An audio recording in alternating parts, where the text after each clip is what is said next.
அல்லாஹ் மலக்குமார்களை நோக்கி, நிச்சயமாக நான் பூமியில் வாழையடி வாழையாய் வரவிருக்கும் மனித இனத்தை தோற்றுவிக்கப் போகிறேன் என்று கூறினான். அதற்கு மலக்குமார்கள், நாங்கள்தான் உன்னை புகழ்ந்து துதித்து கொண்டும் உன்னுடைய தூய்மையை போற்றி கொண்டும் இருக்கிறோமே அல்லாஹ்வே என்று சொன்னார்கள்.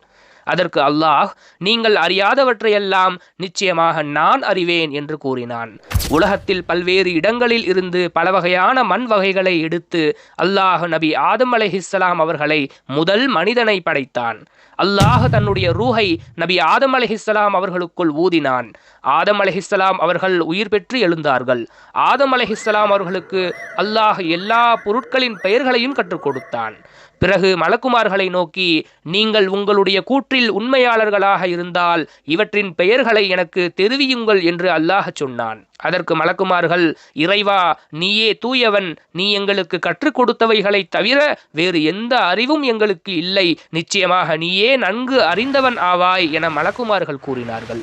பிறகு அல்லாஹ் நபி ஆதம் அலைஹிஸ்ஸலாம் அவர்களை நோக்கி, இவற்றின் பெயர்களை சொல்லுங்கள் என்று கூறியவுடன் நபி ஆதம் அலைஹிஸ்ஸலாம் அவர்கள் அவற்றின் பெயர்களை சொல்ல ஆரம்பித்தார்கள். நிச்சயமாக நான் தான் வானங்களிலும் பூமியிலும் மறைந்திருப்பவற்றை அறிபவன். நீங்கள் வெளிப்படுத்துவதையும் நீங்கள் மறைத்து கொண்டிருப்பதையும் நான் அறிவேன் என்று நான் உங்களிடம் சொல்லவில்லையா என அல்லாஹ் கேட்டான். மலக்குமார்களை நோக்கி, நீங்கள் ஆதம் அலைஹிஸ்ஸலாம் அவர்களுக்கு தலை வணங்குங்கள், சஜிதா செய்யுங்கள் என்று கூறிய போது அங்கிருந்த இபிலீஸை தவிர மற்ற அனைவரும் தலை வணங்கினார்கள்.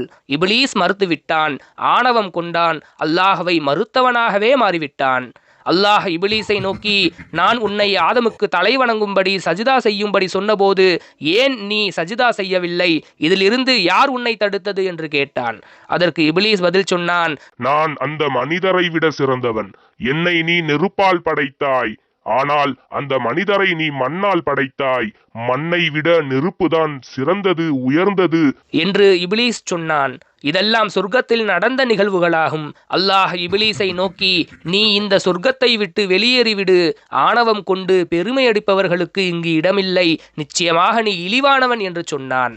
என்னுடைய இறைவனே, நீ என்னை வழித்தவறி போக செய்த காரணத்தால் நிச்சயமாக நான் மனிதர்களை நேரான பாதையை விட்டு தடுப்பேன். அவர்களுக்கு முன்னால் இருந்தும் பின்னால் இருந்தும் வலதுபுறத்தில் இருந்தும் இடதுபுறத்தில் இருந்தும் மனிதர்களை வழிகெடுப்பேன்.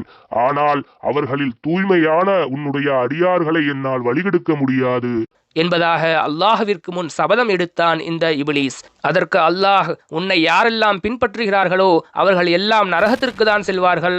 அவர்களை கொண்டு நான் நரகத்தை நிரப்புவேன் என்று பதில் கொடுத்தான். அன்றிலிருந்து இன்று வரை மனிதர்களை இபிலீஸ் நாலா புறங்களிலும் வழிகெடுத்து கொண்டே இருக்கின்றான், அல்லாஹ் பாதுகாத்த நல்லடியார்களை தவிர.